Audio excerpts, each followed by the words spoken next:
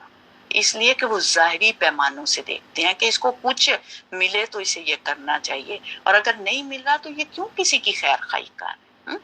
تو جو بے غرض ہو کر کسی کی خیر خواہی کرتا ہے لوگ اسے کیا کہتے ہیں؟ بے وقوف۔ نہ اس کا کوئی شکریہ کہتا ہے اس کو، نہ ہی اس کو کبھی کسی نے کوئی امپورٹنس دی ہے۔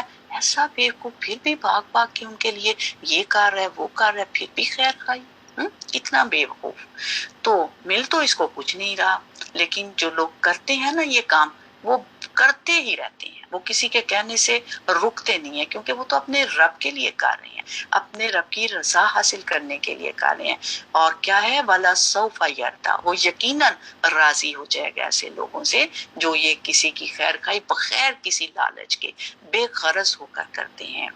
نہ انہیں شکریہ چاہیے ہوتا ہے، نہ انہیں تعریف چاہیے ہوتی ہے، ان کا صرف یہ ہوتا ہے دل کہ اللہ قبول کر لے اور اللہ مجھے اس پہ اجر دے دے، صرف اب میرا رب مجھ سے راضی ہو جائے، اور کچھ نہیں مجھے کسی سے چاہیے۔ فرمایا تو وہ پھر کر رہے ہوتے ہیں خیر خواہی۔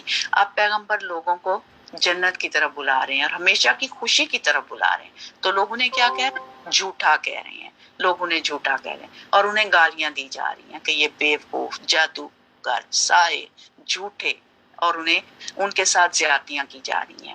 اس پر بھی وہ رکتے نہیں اور اپنا کام کیے جا رہے ہیں۔ اس سے بڑی عظمت اور کیا ہو سکتی ہے کہ انسان دوسروں کے پتھر کھا کے بھی مسکرائے اور دوسروں کی گالیاں سن کر بھی بدمزہ نہ ہو، اور جو کام کر رہا ہے اس کو کرتا چلا جائے۔ اس سے بڑا اخلاق کیا ہوگا؟ ہوگا کوئی ایسا اخلاق؟ اور یہ اخلاق کسی کو نظر کیوں نہیں آتا؟ یہ اخلاق زیادہ قیمتی ہے یا مالدار ہونا زیادہ قیمتی ہے؟ آپ خود اس کا فیصلہ کریں کہ اخلاق زیادہ قیمتی ہے یا مالدار ہونا زیادہ قیمتی ہے۔ یہ خوبیاں آپ کسی بھی دکان سے خرید کے نہیں لا سکتے کہ خود کو دے دیں یا اپنے بچوں میں بانٹ دیں۔ یہ خوبیاں مال کے ذریعے نہیں، یہ خوبیاں، یہ اخلاق مال کے ذریعے نہیں خریدا جاتا، اس کے لیے محنت کرنی پڑتی ہے، اس کے لیے نفس کی خواہشات کی قربانیاں دینی پڑتی ہیں۔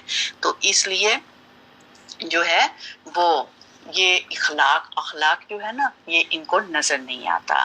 تو فرمایا ان اجریہ، میں نہیں میرا اجر، الا مگر اللہ، اللہ پر، میرا اجر میرے اللہ کے ذمہ ہے، میں تم سے کچھ نہیں مانگتا، میں صرف اپنے رب سے اس پر اجر اس سے لوں گا۔ وما انا، اور نہیں میں، بطاردی، دور کرنے والا، اللہ زینا، ان لوگوں کو، آمنو، جو ایمان لائے ہیں۔ طارد کا لفظ جو ہے نا یہ تردا سے ہے، اور اس کا روٹ ورڈ ہے تا را دال۔ ترد کہتے ہیں سختی سے دور کرنا، یعنی کسی کو حقیر اور ذلیل سمجھ کر دور کرنا، ہٹا دینا، یعنی ڈانٹ ڈپٹ کر، جھڑک کر کسی کو اپنے سے دور کرنا۔ مثلا جیسے بعض اوقات ٹیچرز پنشمنٹ دیتے ہیں، کہتے ہیں get out from class, class سے باہر نکال دیتے ہیں. تو وہ کیا چاہتے تھے کہ نوح علیہ السلام بھی غریب لوگوں کو اپنی مجلس سے گیٹ آؤٹ کہہ کر باہر نکال دیں. اور کس قصور پر؟ کہ وہ غریب ہیں، وہ حقیر ہیں، وہ مفلوق الحال ہیں. تو اگر آپ ان کو جھڑک کر ڈانٹ ڈپٹ کر باہر نکال لیں گے تو پھر ہم آپ کے پاس آ کر اسلام قبول کر لیں گے، پھر ہم آپ کی بات مان لیں گے. لیکن کیا پیغمبر کا اخلاق اس بات کی اجازت دے گا؟ ہرگز بھی نہیں. تو انہوں نے صاف کہہ دیا کہ تمہارا یہ مطالبہ ہرگز نہیں مانا جائے گا. میں ایمان والوں کو اپنے سے دور کرنے والا نہیں. کیوں؟ کیونکہ ایمان بذات خود بہت بڑی قیمتی چیز ہے. جس کے اندر ایمان ہے وہ بہت ویلیویبل ہے. کیوں؟ کیونکہ قیامت کے دن ساری زمین بھر سونا دیکھ کر بھی کوئی عذاب سے بچنا چاہے گا تو نہ بچ سکے گا. ہاں، کسی نے لا الہ الا اللہ پڑھ رکھا ہو تو بالآخر وہ جہنم سے بھی نکال لیا جائے گا، وہ جہنم سے آگ سے نجات پا جائے گا. ایک لا الہ الا اللہ جو ہے پوری زمین بھر سونے سے زیادہ قیمتی چیز ہے. صرف یہ ایک جملہ لا الہ الا اللہ، نہیں کوئی معبود سوائے اللہ کے، یہ صرف ایک جملہ بہت قیمتی چیز. تو جو ایمان لے آئیں، لا الہ الا اللہ کہتے ہیں، تم سوچتے ہو کہ وہ حقیر چیز ہے، وہ کمزور ہیں، ان کا کوئی وزن نہیں، ان کی کوئی ویلیو نہیں، ان کے ساتھ جو چاہے سلوک کیا جائے، یہ ہرگز نہیں ہو سکتا. میں تو تمہاری یہ بات نہیں مان سکتا. فرمایا انہم ملاقو ربہم، بے شک وہ ملنے والے ہیں اپنے رب سے. کب؟ قیامت کے دن. فرمایا ولیکنی، اور لیکن میں آراکم، میں دیکھتا ہوں تم کو، قوما تجہلون، تم لوگ جہالت برتتے ہو. جہالت کے دو معنی ہوتے ہیں، ایک ہوتا ہے علم سے خالی ہونا، دوسرا ہوتا ہے کسی کام کو جیسے کرنا چاہیے اس کے خلاف انجام دینا. اور یہ لفظ عموماً مذمت کے معنوں میں بولا جاتا ہے، اور کبھی مذمت کے بغیر بھی یعنی نیگیٹو سینس میں بولا جاتا ہے. کسی کو جاہل کہنا کبھی جہالت لا علمی کے لیے بھی ہوتا ہے. تو پیغمبر نے کہا انہم ملاقو ربہم، یہ سب لوگ اپنے رب سے ملاقات کی امید رکھتے ہیں اور اس سے اجر چاہتے ہیں، اس وجہ سے یہ میرے پاس آتے ہیں. ولیکنی اراکم قوما تجہلون، لیکن میں دیکھتا ہوں کہ تم لوگ ناسمجھی سے کام لے رہے ہو، تم لوگ حقیقت کو نہیں پہچان رہے، تم لوگ معاملے کی حقیقت نہیں سمجھتے، اس لیے ایسے مطالبے کر رہے ہو کیونکہ تم صرف ظاہری اور رونق اور ظاہری چمک دمک کی بنا پر انسانوں کو تقسیم کر رہے ہو. کس کے پاس مال و دولت زیادہ ہے اور کس کے پاس نہیں، لیکن میں یہ نہیں دیکھ رہا. فرمایا وَيَا قَوْمِ، اور اے میری قوم، مَن يَنصُرُنِي، کون میری مدد کرے گا، من اللہ، اللہ تعالیٰ کی طرف سے، یعنی اے میری قوم، اللہ کے مقابلے میں میری مدد کون کرے گا. ان طردتہم، اگر میں نے اب دور پھینک دیا ان کو، اگر میں نے یہاں سے ہٹا دیا ان کو، یہاں سے اٹھا دیا ان کو، یہاں سے نکال دیا ان کو. کن کو؟ ایمان والوں کو. اگر میں نے ایمان والوں کو اپنے سے دور کیا، ان کے ساتھ بد اخلاقی برتی تو میری بھی پوچھ ہو جائے گی، پھر مجھے اللہ سے کون بچائے گا. افلا تذکرون، کیا بھلا تم نصیحت حاصل نہیں کرتے؟ کیا تمہیں بات سمجھ نہیں آتی؟ یہ ایسا کرنا نقصان دہ ہوگا اور یہ اللہ کی مرضی کے خلاف ہے. تو یہاں سے ہمیں ایک عمومی بات بھی پتہ چلتی ہے، اور وہ کیا ہے؟ یعنی ساری گفتگو سے انسانوں کے ساتھ معاملہ کرنے کے ایک بڑا اصول ہمیں یہاں سے ملتا ہے، اور وہ کیا ہے کہ کسی کو ان کی دولت کی بنیاد پر جج نہیں کرنا چاہیے، بلکہ ان کے ایمان، اخلاق اور ان کے کام کی بنا پر کہ وہ کرتے کیا ہیں. اور اسی طرح ایمان والوں سے نفرت بھی نہیں کرنی چاہیے کہ وہ غریب لوگ ہیں یا دنیاوی سٹیٹس نہیں ہے ان کے پاس. بعض لوگ دین میں بہت اچھے ہوتے ہیں، نیکی کے کاموں میں بھی بہت آگے ہوتے ہیں. مثلاً بلال حبشی رضی اللہ عنہ تھے، انہوں نے کس طرح ایمان قبول کیا؟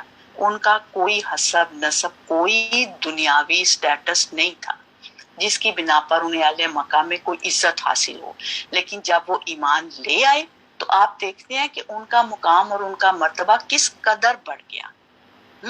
حضرت عمر رضی اللہ عنہ جیسے انسان کہا کرتے تھے سیدنا ابو بکر آتا کا سیدنا بلال، حالانکہ وہ غلام ہیں اور ان کو کہہ رہے ہیں کہ ہمارے آقا ابو بکر نے ہمارے آقا بلال کو آزاد کرایا جبکہ وہ غلام تھے، تو وہ انہیں سیدنا کہہ رہے ہیں، کس کو؟ بلال حبشی کو۔ اور حضرت بلال جو تھے جب انہوں نے بعض معاملات میں حضرت عمر رضی اللہ عنہ کے ساتھ بحث وغیرہ کی تو انہیں کھلی اجازت تھی کہ وہ اپنی رائے کا پورا اظہار کر سکیں۔ جب مختلف علاقوں کی فتوحات ہو رہی تھی تو پہلے یہ ہوتا تھا کہ جن علاقوں کو لوگ فتح کرتے تھے ان میں تقسیم کر دیے جاتے تھے، پھر ایک وقت آیا حضرت عمر رضی اللہ عنہ سے روک دیا، تو حضرت بلال چاہتے تھے کہ پہلے والا ہی طریقہ رہے، تو اس پر کافی زیادہ آرگیومنٹ ہوئی اور ایک موقع پر حضرت عمر تھک گئے حضرت بلال کے آرگیومنٹ پر کہ ان کو قائل نہیں کر پا رہے تھے، تو کس نے غلاموں کی جن کی کوئی سے ہی نہیں تھی سوسائٹی میں اپنے برابر اور اپنے سے بھی اونچا لا کھڑا کیا؟ کس چیز نے؟ ایمان نے، صرف ان کے ایمان نے۔ دنیا کی کوئی قوم ایسی مساوات قائم کر ہی نہیں سکتی، انسانوں کے درمیان سے ایسے فرق مٹا ہی نہیں سکی۔ کیوں؟ کیونکہ انسانوں کی عظمت یا انسانوں کو ویلیو کیا جاتا تھا ان کے ایمان اور ان کے اخلاق کی وجہ سے، یہ تھا کرائیٹیریا۔ لیکن افسوس سے کہنا پڑتا ہے کہ آج ہم مسلمانوں کے اندر یہ کرائیٹیریا، یہ معیار ختم ہو گیا ہے۔ ہم بھی لوگوں کو دیکھتے ہیں کس کی بنیاد پر؟ ظاہریت کی بنیاد پر، مال و دولت کی بنیاد پر، دنیاوی سٹیٹس کی بنیاد پر، کسی کو اس کی شکل یا اس کے ظاہری لباس یا صرف اس کے حال حلیے سے کبھی مت پرکھیں۔ کوئی بھی ہو، کیسا بھی ہو، جب تک آپ اس کے ساتھ معاملہ نہ کریں اور جب تک آپ یہ نہ دیکھ لیں کہ اس کے اندر کتنی بھلائی ہے، تب تک آپ اس کے بارے میں کچھ بھی نہ کہیں، کیونکہ ہر انسان کے اندر کا حال جو ہے وہ اللہ رب العزت جانتا ہے۔ فرمایا آیا نمبر 31 میں وَلَا أَقُولُ، اور نہیں میں کہتا، لکم تم کو، اندی میرے پاس خزائن اللہ، خزانے ہیں اللہ تعالیٰ کے۔ پھر کہا کہ میں نہیں کہتا کہ میں بہت مالدار ہوں، وَلَا عَلَمُ الْغَيْبِ، اور نہ ہی میں کہتا ہوں کہ میں غیب جانتا ہوں، اور نہ ہی میں کہتا ہوں کہ ان لوگوں کے دلوں کا حال جانوں۔ کیوں؟ کیونکہ عموماً آپ نے دیکھا ہوگا لوگ ان لوگوں کی طرف بہت متوجہ ہوتے ہیں جو یہ دعویٰ کرتے ہیں کہ ہمارے پاس کچھ غیب کا علم ہے یا جنات ہیں یا پھر ہم کوئی سپر نیچر قسم کی پاور رکھتے ہیں۔ تو پیغمبر نے کہا میرے پاس ایسی کوئی پاور نہیں، میں کوئی غیب نہیں جانتا، نہ میں مالدار ہوں، نہ میرے پاس کوئی سپر پاور ہے، نہ ہی میں غیب جانتا ہوں۔ فرمایا والا اقول انی ملک، اور نہ ہی میں کہتا ہوں کہ میں فرشتہ ہوں، میں فرشتہ بھی نہیں، میں تو انسان ہوں۔ اب یہاں آپ دیکھیے جب کوئی شخص نیک ہوتا ہے تو لوگ کیا کہتے ہیں؟ فرشتہ ہے۔ انہوں نے کہا میں فرشتہ نہیں ہوں، میں انسان ہوں۔ یہ ہے ہمبلنس، اس کو کہتے ہیں عاجزی، اور یہ ہمبلنس پیغمبر کی۔ عموماً لوگ بوسٹ کرتے ہیں جن چیزوں کی بنیاد پر کہ ہمارے پاس ڈھیروں مال ہے یا بہت خاص قسم کا علم ہے، کوئی باطنی علم ہے، کوئی سیکرٹس ہیں ہمارے پاس، یا یہ کہ ہم بہت زاہد و عابد اور فرشتہ قسم کے لوگ ہیں تاکہ ہماری ایک اتھارٹی قائم ہو۔ کہا نہیں، نتھنگ لائک دیٹ، میرے پاس ایسی کوئی چیز نہیں۔ وہ تو ایک بینہ دلیل اور نبوت لے کر آئے تھے، لوگوں کو اللہ سے جوڑنے آئے تھے، اپنی اہمیت جتانے نہیں آئے تھے، یا اپنے آپ کو منوانے نہیں آئے تھے، یا اپنے آپ کو لوگوں کے سامنے بڑا ظاہر کرنے نہیں آئے تھے۔ یہاں سے ایک اور بات پتہ چلتی ہے کیا؟ کہ جو شخص دین کی دعوت دے اس کے اندر کیا اخلاق ہونا چاہیے کہ لوگوں کو اللہ سے جوڑے، نہ کہ اپنا مرید بنا لے اور ایک ہیبت ان پر قائم کرے۔ پھر فرمایا وَلَا أَقُولُ، اور نہیں للذین، ان لوگوں کے لیے تزدری حقیر سمجھتی ہیں آیونکم، نگاہیں تمہاری، یعنی سوسائٹی کے ایمان والے جن کو تم چھوٹا سمجھتے ہو، میں ان کے بارے میں یہ نہیں کہتا جو تم کہہ رہے ہو۔ فرمایا لن یؤتیہم اللہ خیرا، ہرگز نہیں دے گا اللہ ان کو کوئی بھلائی، یعنی تم یہ کہتے ہو کہ اللہ ان کو خیر نہ دے گا، اور خیر کے معنی ہوتے ہیں ہر طرح کی بھلائی، مال وغیرہ،